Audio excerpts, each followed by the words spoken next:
Post post Lakshmamma నీకు ఇక post వచ్చింది. లక్ష్మమ్మ నాకు చాలా ఉత్తరాలు ఇచ్చేది ఉంది. నేను పోతున్నవారు తన చదివించుకోపో. నాకేమో చదువు రాదు, నాకెవరు ఉత్తరం రాస్తారు? నాకేం అర్థమైతలేదు. ఎవరు రాస్తారో ఏమో. ఈ ఉత్తరంలో అసలు ఏముంది అర్థమే రాయలేదు. ఏదైనా వస్తుందా? రామప్ప జర చదివేటవా? ఇక్కడ ఇయ్యు.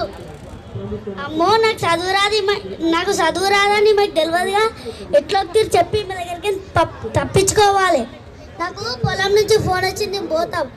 వేరే వాళ్ళతో చదివించు. అదే రామప్ప అడిగితే అందరు ఇట్లా అంటుండ్రు. ఎవరికి అడగాలి ఇప్పుడు? నాకు అర్థమైతలేదు.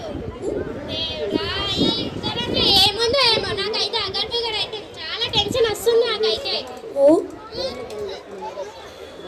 సుమయ్య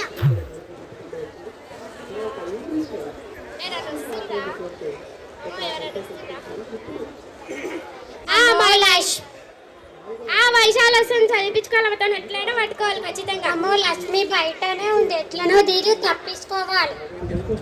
వైశాలి జర చదివేటవా? ఇది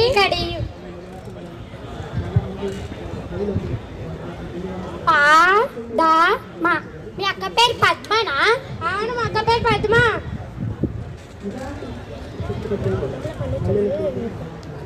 నాకు పని ఉంది, పొలం పని ఉంది. నేను సాయంత్రం వచ్చి చెప్పుతా. ఎంతమంది కలిగినా ఇట్లా అంటే నాకేమో చదువు రాకపోయి ఏం రాకపోయి ఏం చేయాలో అర్థమే అయితలేదు.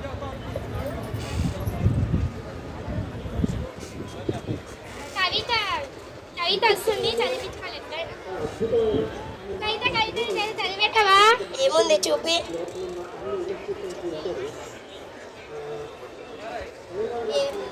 అందులో ఏముందో.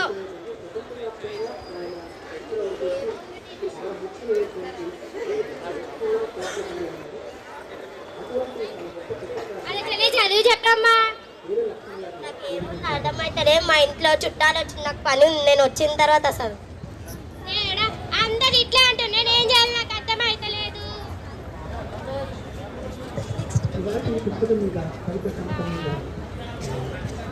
ఎవరైనా వస్తుందా?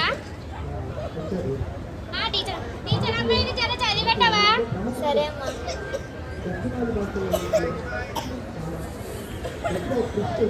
మీ ఊరికి వెళ్ళి మీ అక్క పదమా రాసింది. ఏం రాసింది? చదివేటవా? ఇది మీ అక్కకు కొడుకు పుట్టిందంట. నా పానం అయింది. అప్పటి నుంచి ఈ ఉత్తరంలో ఏముందో అని గర్భిగారైనా. అవునా? అందుకనే చదువుకోమనేది. నువ్వేమో మీ కూతురికి స్కూల్ పంపి అంటావు, స్కూల్కి పంపి అని అంటావు. మళ్ళీ నీకు పాటు ఎవరైనా ఉండాలిగా చదవడానికి. నువ్వు కూతురేమో ఇంట్లో బట్టలు కడుకోనికి అంటావు, నువ్వేమో పనికి వెళ్తావు. ఎవరుంటారు చదవడానికి? సరే మంచి కూతుర్ని స్కూల్కి పంపిస్తా. సరేనమ్మా. అమ్మో, నేను నాకే చదువు రాకుండా ఇట్లా అయినా పెద్దగా అయినాక నా కూతురు కూడా ఇట్లా కావకూడదు. పోయి ఇప్పుడే స్కూల్లో జాయిన్ చేయాలి. లక్ష్మి స్కూల్ కోదమ్మా అని జాయిన్ చేయండి.